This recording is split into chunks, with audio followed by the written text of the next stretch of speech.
com a gente essa cobertura. Estão dois professores da Universidade Federal do Rio de Janeiro, Gerardo Portela e também Respício do Espírito Santo. Primeiro eu queria fazer uma pergunta em relação a essa questão do voo em cruzeiro ter sido alvo, né, ter sido o objeto aí dessa tragédia horrorosa com 150 mortos. Isso é mais incomum pelos números, né? São cerca de 16% dos voos que acabam caindo quando já estão na altitude máxima, já no voo em cruzeiro. Isso daí mostra que pode ter havido algum problema ou de falha humana ou de falha do equipamento mais grave do que a gente consegue ver no primeiro momento?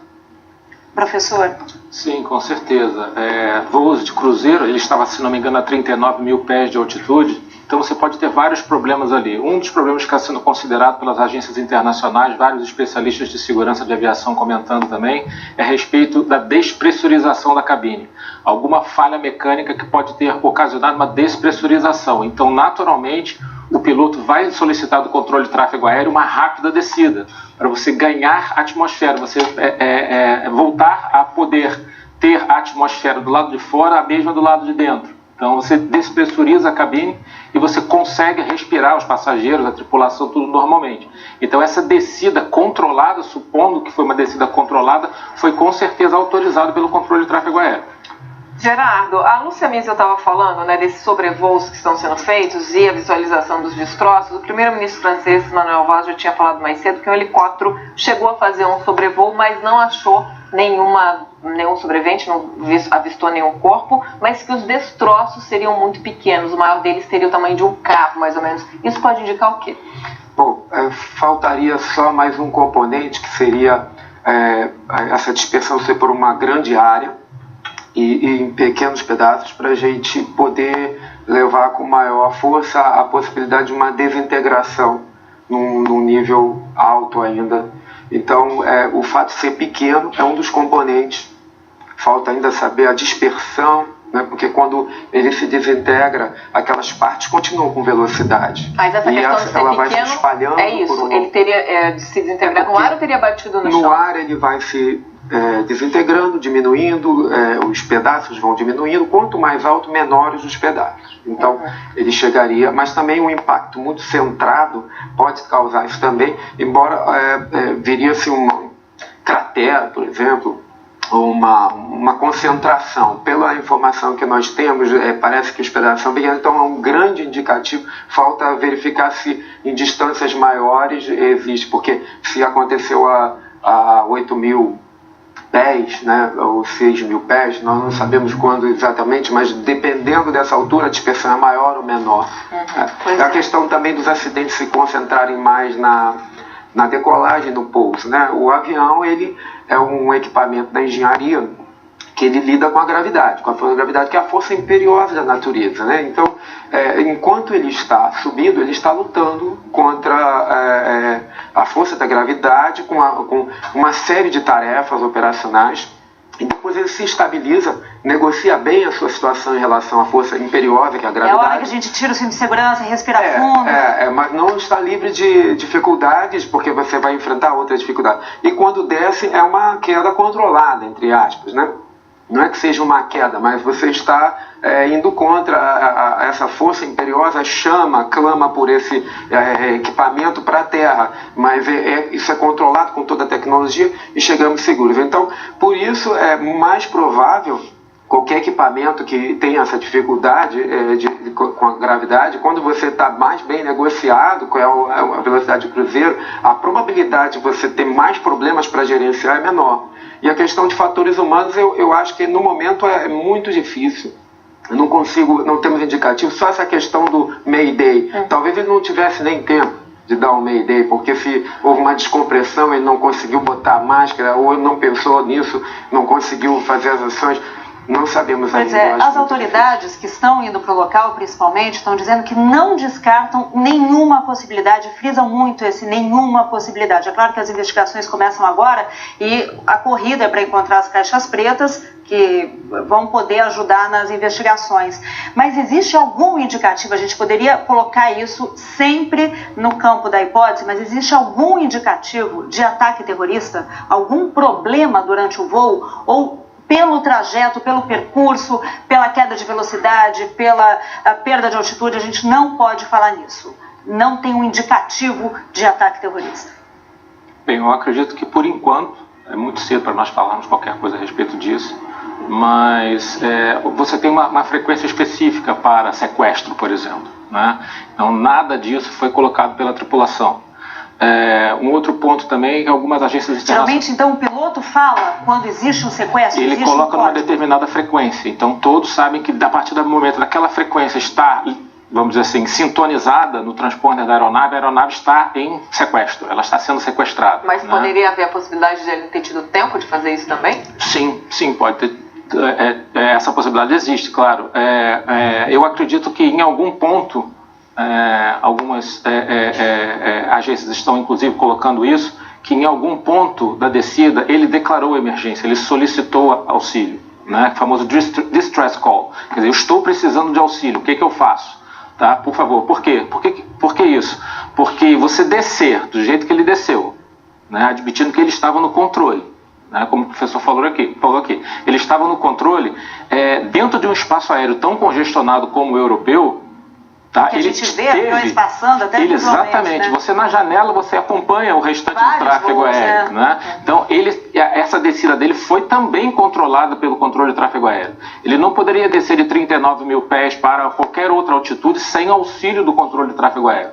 Então ele deu uma comunicação: eu estou com problemas, é o distress call, eu estou com problemas, por favor me ajudem. Então ele começou a descer. Agora, por que ele começou a descer? Por que ele pediu esse auxílio? Então, tudo isso deve ser respondido principalmente pelo gravador de dados do voo e gravador de voz de cabine. Professor Gerardo, tem uma notícia da agência Reuters que fala que os policiais franceses sobrevoaram, né, o local da queda e disseram que não há sobreviventes e que serão necessários vários dias, então, para que se faça a retirada dos corpos das vítimas do local por conta da dificuldade do acesso também ao terreno, né, as características do terreno da onde a aeronave caiu.